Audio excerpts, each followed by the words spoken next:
নীলাম্বর চক্রবর্তীকে মহাপ্রভু জানিয়েছিলেন যে এই কুকুর পূর্বজন্মে ছিলেন বিশেষণ নামক এক রাজা। বৈষ্ণব সেবা করতে তিনি এক অপরাধ করেছিলেন, আর সেই অপরাধের কারণে তাকে কুকুর জমি প্রাপ্ত হতে হয়েছিল একবার। আর এই কুকুর দেহ নিয়ে তিনি এসেছিলেন, আর মহাপ্রভু তাকে এই কুকুর জমি থেকে উদ্ধার করে দিয়েছিলেন। যত নিমাই বড় হচ্ছে ততই নিমাইয়ের চাঞ্চল্যতা বৃদ্ধি হচ্ছে। তাই নিমাইয়ের মঙ্গল কামনার জন্য শচী দেবী এবার ষষ্ঠী পূজা করার জন্য যাচ্ছেন। হাতের মধ্যে নৈবেদ্যের থালি নিয়ে তিনি ষষ্ঠী পূজার জন্য রওনা হয়েছেন। ষষ্ঠী পূজা করতে যে সমস্ত সামগ্রী লাগে সমস্ত সামগ্রী থালার মধ্যে পরিপূর্ণ করে একটা কাপড় দিয়ে ঢেকে তিনি রওনা হয়েছেন। একদিন শচী দেবী মনে অনুভাবী ষষ্ঠী পূজা করিবার তরে, তাই পাড়া প্রতিবেশী সবাইকে সঙ্গে করে নিয়ে ষষ্ঠী পূজার দিকে রওনা হয়েছে। কিন্তু যেই রাস্তা দিয়ে যাচ্ছেন ষষ্ঠী পূজা করার, সেই রাস্তার মধ্যে বসে নিমাই খেলাধুলা করতেছে। ধুলায় ধূসর অঙ্গ অন্যান্য বালকদের সঙ্গে খেলা করিতেছে। নৈবেদ্য সজ্জন করিয়া আর বস্ত্র দ্বারা ঢেকে নিয়ে তিনি ষষ্ঠী পূজার জন্য যাচ্ছেন। এমন সময় নিমাই দৌড়ে এসেছে। ওমা ওমা, তুমি কোথায় যাচ্ছ গো? বললেন ষষ্ঠী পূজা করতে। তো তোমার হাতে ওটা কি কাপড় দিয়ে ঢাকা? বলে ষষ্ঠী পূজার নৈবেদ্য সামগ্রী, ওখানে ষষ্ঠী দেবী পূজা করে ভোগ লাগাতে হবে। নিমাই বলছেন আমার প্রচন্ড ক্ষুধা পেয়েছে, আমায় খেতে দাও। সচিমা বলছে ষষ্ঠী দেবীর পূজা করে সেই প্রসাদ এনে তোমাকে দিব, এখন দিব না, ঠাকুরের জন্য নিয়ে যাচ্ছি, অগ্রভাগ দিতে নাই, তুমি এখানে বসে খেলা করো। জননী দেখিয়া আইল ধাইয়া কি লয়ে যাও গো, ডাকতে শুরু করেছে। অতএব তুমি এখানে বসে খেলা করো, আমি তোমার মঙ্গলের জন্য তোমার কল্যাণের জন্য আমি ষষ্ঠী পূজা করতে যাচ্ছি। দেবী আরাধনে করিয়া যতনে লইয়া নৈবেদ্য খানি, ষষ্ঠী পুজিবারে যাই বটতলে এখানে খেলহ তুমি। তুমি এখানে বসে খেলাধুলা করো, আসিবার বেলায় প্রসাদ তোমারে আনিয়া দিব বাপ, দেবতা পুজিব বর যে মাগিব বুঝিবে সকল তাপ। দেবতাকে পূজা করে বর চাইব আর তোমার সমস্ত তাপ গুছিয়া যাইবে, অতএব তুমি এখানে খেলা করো। কিন্তু মহাপ্রভু মানলেন না। তিনি বলছেন আগে আমায় খেতে দাও, পরে তোমার দেবতা পূজা করতে তুমি যেও, আমার প্রচন্ড ক্ষুধা লেগেছে, আমাকে খেতে দাও, আমাকে খেতে দাও। বলে মহাপ্রভু জোর করে নৈবেদ্যের থালার থেকে নিয়েই মুখে ঢুকিয়ে দিয়েছে। ইহা বলিয়া ধরি সেই গৌর হরি নৈবেদ্য ভরিল মুখে, দেখিয়া জননী আহাকার বাণী অন্তর জ্বলিছে দুঃখে। আরে কি করলি, কি করলি? দেবতা বলেও তোর ভয় নাই? দেবতার নৈবেদ্য নিয়ে যাচ্ছি, তার অগ্রভাগটা খেয়ে নিলি, ব্রাহ্মণের ছেলে হয়ে এইরকম অবুধ? পরে অবধিয়া পুত বুঝাইব কত, দেবতা নামানো তুমি, ব্রাহ্মণের কুমার হইয়া এত দুরাচার, এই দুঃখেই মরি যে আমি। ব্রাহ্মণের ছেলে হয়ে এমন দুরাচার? দেবতা মানে না, দেবতার অগ্রভাগ খেয়ে নে। মহাপ্রভু তোমার রেগে গেছেন, মহাপ্রভু রেগে গেছেন। এবার তিনি বলতেছেন, শুনিয়া গৌর মণি জননীর বাণী অন্তর জ্বলিল কূপে। ওমা, তুমি যে সমস্ত কথা বলতেছ এগুলা তোমার দেশাচার কথা, লোকাচার কথা। আমি খাইলে সব দেবতার খাওয়া হয় এটা তুমি জানো না, আমার পূজা করলে সব দেবতার পূজা হয় এটা তুমি জানো না। আমি খাওয়ার পরে যদি কোনো দেবতায় খায় তাহলে সেই দেবতা সন্তুষ্ট হয়, আনন্দ হয়, খুশি হয়। অগো অবুদিয়া জননী, এসব নাহি তুমি জানো, আমি যে তিলুকের সার, জগতে যেতক আমি মাত্র এক, ত্রিভুবনে নাহি গো আর। অতএব আমার থেকে শ্রেষ্ঠ আর জগতে কেউ নেই।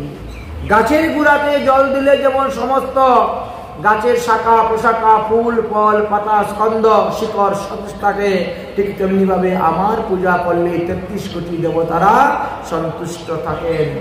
তরুমূলে যেন জল নিষেচন, উপরি সিঞ্চয়ী শাখা, প্রাণ নিঃসবেন ইন্দ্রিয় যেমন হইছে আমারও লেখা। অতএব আমি খাইলে সব দেবতার খাওয়া হয়ে যায়। এই কথা বলিয়াই মহাপ্রভু আরো ২-৪ গাল খেয়ে নিলেন, ধরে ধরে সব নৈবেদ্য। সচীদেবী তখন হায় হায় করছেন, হায় হায় করছেন, ৭ বার চিন্তা করছেন, ওরে বাবারে আমি কোন পণ্ডিতের পাল্লায় পড়লাম, আমি কি তাকে বুঝাইব, সে আমাকে উল্টা বুঝাই দিচ্ছে। কি করবেন? নিমাইয়ের উচ্ছিষ্টগুলাই নিয়ে গেলেন ষষ্ঠী পূজা করার জন্য। ষষ্ঠী দেবীকে অনুরোধ করছেন। তবে ষষ্ঠী দেবী বহুবিধ সেবী, বলেন কাতর বাণী, এ মুড়ো ছাওয়ালো বড়ই ধামালো, দোষ ক্ষমিবে মা তুমি। ষষ্ঠী মা, তুমি আমার ছেলের দোষ ক্ষমা করো। তুমি দিলে মুরে এই খেপা ছেলে, কেমনে লবিবে দোষ, করিবে কল্যাণ এ মোর নন্দন, না করিও তুমি রুষ। দেবতাকে মানাচ্ছেন নানাভাবে বলে।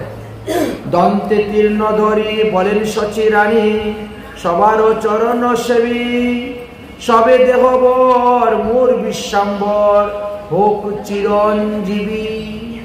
দেবতাদেরকে পুজো করে দেবতার কাছ থেকে বর নিচ্ছেন, আমার ছেলে চিরঞ্জীবী হোক, চিরঞ্জীবী হোক। মহাপ্রভু তো পাড়ায় পাড়ায় ঠই ঠই করে ঘুরে বেড়ান আর খেলাধুলায় মত্ত আছেন। মহাপ্রভু খেলতে খেলতে খেলতে খেলতে হঠাৎ করে দেখেন মুরারি গুপ্ত আসছেন। মুরারি গুপ্ত প্রতি বাড়িতে ঢুকে মানুষকে তিনি যোগবিদ্যা শিক্ষা দেন। উনি যুগমার্গের ভজন শিক্ষা দেন। যুগমার্গে কিভাবে আত্মার ধ্যান করতে হয়, কুলকুণ্ডলী জাগ্রত করতে হয়, আজ্ঞাচক্রতে কিভাবে সাধন করে ধ্যান করে ভগবানকে দর্শন করা যায় ইত্যাদি তিনি শিক্ষা দিচ্ছেন। রেচক, কুম্ভ ইত্যাদি শিক্ষা দিচ্ছেন। কপালভাতি, অনুলোম বিলোম, শরীর সজ্জা, এই সমস্ত ব্যায়ামাদি শিক্ষা দেন। মহাপ্রভু দূর থেকে দেখতে পেয়েছেন, এই লাকটিপাটিপি করতেছেন, যে দেখতেছেন। মহাপ্রভু তিনার দেখা দেখি তিনিও গিয়ে নাক টিপাটিপি করেন। ওই মুরারি গুপ্ত যেভাবে নাক টিপে মহাপ্রভু ওইভাবে নাক টিপেন। যেভাবে অভিনয় করতেছে মহাপ্রভু সে অভিনয় করে খিলখিল করে হাসেন। আবার আচ্ছা, অভিনয় তো করছেন আবার খিলখিল করে হাসেন, মানে পরিহাস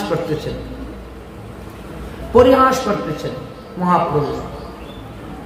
আবার মুরারি গুপ্ত তখন জিজ্ঞেস করতেছে, এই দুষ্ট ছেলেটা কার, এত চঞ্চল ছেলে কার? কোন শিষ্ট গুরু কোনো ভেদে নাই। দেখেন এইটুকু বাচ্চা ছেলে আর আমাদের সঙ্গে দেখেন ঠাট্টা পরিহাস উপহাস করতেছে। তো লোকে বলছেন ইনি হলেন নিমাই, ইনি শচীমায়ের পুত্র, জগন্নাথের পুত্র। বলে বাবা, ছেলেটা বড় ধুরন্ধর তো। এইরকম যখন বলা বলি করছেন তখন নিমাই পণ্ডিতের রাগ হয়ে গেছে, নিমাইয়ের রাগ হয়ে গেছে। বলছে কি, আমাকে তুমি শাসন করছো, গালি দিচ্ছ, ঠিক আছে, তুমি যখন ভোজন করবে তখন তোমাকে মজাটা দেখাই। এই বলছে মহাপ্রভু। তখন এই মুরারি গুপ্ত তখন উঠে দাঁড়িয়ে গেছে, ধর ধর ধর ধর বালকটাকে, বড় দুষ্ট বালক। আর কি দেবে, মহাপ্রভু এক দৌড়ে চলে গেছেন। এবার মুরারি গুপ্ত ওখানে যোগশিক্ষা দিয়ে বাড়িতে গেলেন, রান্না বান্না করছেন, এবার খেতে বসেছেন। খেতে যখন বসেছেন তখন মহাপ্রভু ওখানে পৌঁছে গেছেন। বড় বড় গম্ভীর স্বরে বলছেন, মুরারি, ও মুরারি। মুরারি তো চতুর্দিকে তাকাচ্ছে, মহাপ্রভুকে তো দেখতে পাচ্ছে না, খেতে বসেছিল মাত্র, দেখতে পাচ্ছে না, এদিকে তাকাচ্ছে, ওদিকে তাকাচ্ছে, ওদিকে তাকাচ্ছে, দেখতে পাচ্ছে না। আর মহাপ্রভু গম্ভীর স্বরে ডাকতে শুরু করেছে, গম্ভীর স্বরে ডাকতে শুরু করে, দেখতে পাচ্ছে না। থালের থেকে উঠে গেল মুরারি, নাকি উঠে এদিক ওদিক তাকাতে তাকাতে হঠাৎ দেখে মহাপ্রভু থালের মধ্যে তার হিসি করে দিচ্ছেন। আরে একই একই একই করতেছো, একই করতেছো, আবার থালের মধ্যে। বলে, তুমি ভক্তিকে লুকিয়ে জ্ঞানের ব্যাখ্যা করতেছো, তুমি কি খাবে? তোমাকে তাই খাওয়াতে দিতে হবে, প্রযোজ্য জিনিস তোমাকে খেতে হবে। ভক্তিকে জগতে প্রচার করার জন্য তোমরা আমাকে আনলে, আমি আসলাম, আর তুমি এখন সেই ভক্তিকে লুকিয়ে রেখে জ্ঞানের ব্যাখ্যা করতেছ। তুমি আমাকে এখনো চিনতে পারো নাই, দেখো আমি কে। এই বলে রাম রূপ দর্শন দিলেন। এক ঝলক দর্শন দিয়েই ভগবান অদর্শন মহাপ্রভু। হে প্রভু, হে প্রভু, হে প্রভু, অপরাধ ক্ষমা করো, আমি আপনাকে চিনতে পারি নাই বলতে শুরু করে দিয়েছে। কারণ পবন পুত্র হনুমান শ্রীরামের দাস, কলিযুগে মুরারি গুপ্ত নামেতেই প্রকাশ। সেই হনুমানই তো এসেছেন মুরারি গুপ্ত রূপে, তাই তিনি প্রভু প্রভু প্রভু দর্শন দাও, কিন্তু আর দর্শন পেলেন না। তখনই তিনি অস্ত্র নিয়েছিলেন যে নিজের হাতে নিজে আত্মহত্যা করে ফেলবো, আমার প্রভুকে আমি দর্শন করতে পারছি না। যেই অস্ত্র নিয়েছেন, মহাপ্রভু এসেই ফাঁস করে হাতের মধ্যে ধরে ফেললেন। ধরে পেলে টান মেরে অস্ত্রটা নিয়ে নিলেন আর দিলেন দৌড়। মহাপ্রভু দৌড়ছেন, মহাপ্রভুর পিছনে দৌড়তে শুরু করেছেন। আর কি ধরতে পারে? মহাপ্রভু এক দৌড়ে একেবারে সচিমার অঙ্গিনায় এসে তিনি পালঙ্কের মধ্যে শুয়ে আছেন। মুরারি গুপ্ত দৌড়তে দৌড়তে দৌড়তে দৌড়তে এসে উপস্থিত হয়েছে। উপস্থিত হয়ে বলছেন, কোথায় কোথায় নিমাই, নিমাই কোথায় গেল? সচিমা তো ভয় পেয়ে গেছেন, দুষ্ট ছেলে, না জানি কি সর্বনাশ করে এসেছে ওদের বাড়ি। সচিমা বলছেন, দেখো বাবা, যদি আমার ছেলে কোনো অপরাধ করে তাকে ক্ষমা করে দাও, যদি কোনো অপরাধ করে তাকে ক্ষমা করে দাও। আমার ছেলেটা বড় দুষ্ট, সব জায়গায় উৎপাত করে, হ্যাঁ ক্ষমা করে দাও। এইভাবে বলা বলি করতে শুরু করেছেন। তিনি বললেন যে তোমার ছেলেটা কোথায়, আমি একবার দেখতে। বলে, ছেলে তোর ঘুমাচ্ছে দেখলাম, ঘর থেকে বেরোবার সময় দেখলাম বারিন্দার মধ্যে ছেলে আমার ঘুমাচ্ছে। তখন মুরারি গুপ্ত গিয়ে প্রভুকে প্রণাম করে 4 বার প্রদক্ষিণ করে সেখান থেকে চলে গেলেন। আর যাওয়ার সময় একটা কথা বলে গেলেন। কি বললেন? হাসি বলে মুরারি, এই পুত্র তোমারই, দেব দেব দেব বিশ্বাম্বর। তোমারই ছেলেকে সাধারণ মানুষ বলে মনে করিও না, আমার মনে হচ্ছে তোমারই ছেলে দেব দেব দেব বিশ্বাম্বর, মানে দেবতারও দেবতা বলেন তিনি। অতএব তাকে অতি সাবধানে লালন পালন করিও। আমার মনে হচ্ছে তোমার এই পুত্র স্বয়ং ভগবান, তাকে অতি সাবধানে পালন করিও। জয় জয় গৌর হরি শ্রী সচি নন্দন, অযোধ্যায় তুমি ছিলে রাম লোচন বলে প্রণাম করে তিনি সেখান থেকে চলে গেলেন। এইভাবে মহাপ্রভু বাল্যলীলা করতে শুরু করেছেন, বাল্যলীলা করতে শুরু করেছেন। কেউ যদি বলে, নিমাই তোমাকে লাড্ডু খেতে দিব, তুমি নাচো, এমনি তিনি কীর্তন শুরু করতেন, নাচতে শুরু করে দিতেন। সচিমায়ের অঙ্গনে সুন্দরভাবে নৃত্য করতেন। আর বয়োজ্যেষ্ঠ মহিলাগণ সবাই বসে বসে দেখতেন, হাততালি দিতেন। তাই পদকর্তা বলছেন, সুন্দর বালা সচির দুলালা, নাচত শ্রী সচির অঙ্গনে। সুন্দর বালা সচির দুলালা, নাচত শ্রী সচির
মহাপ্রভু সতীদেবীর অঙ্গনের মধ্যে নৃত্য করে করে ঘুরে বেড়াতেন।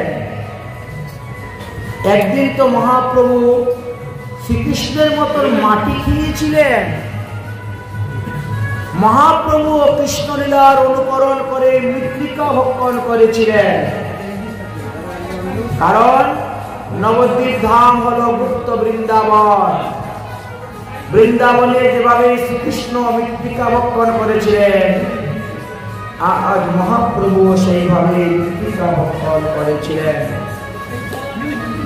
যখন সচিমা বলছেন তুমি কেন মাটি খাচ্ছ, তখন বলছেন মা এই দুনিয়ায় যা কিছু আছে সবই তো মাটির বিকার, মাটির বিকার। অতএব এও মাটি সেও মাটি, মানুষ আমার। তোমরা তো আমাকে স্কুলে ভর্তি করাচ্ছ না, লেখাপড়া শেখাতে দিচ্ছ না, তাহলে আমি কেমন করে বুঝবো ভালো মন্দ? ভালো মন্দ বুঝতে গেলে লেখাপড়া করতে হয়। এখন পর্যন্ত আমাকে স্কুলে ভর্তি করাও নাই, তাহলে আমি কেমন করে বুঝবো কোনটা ভালো কোনটা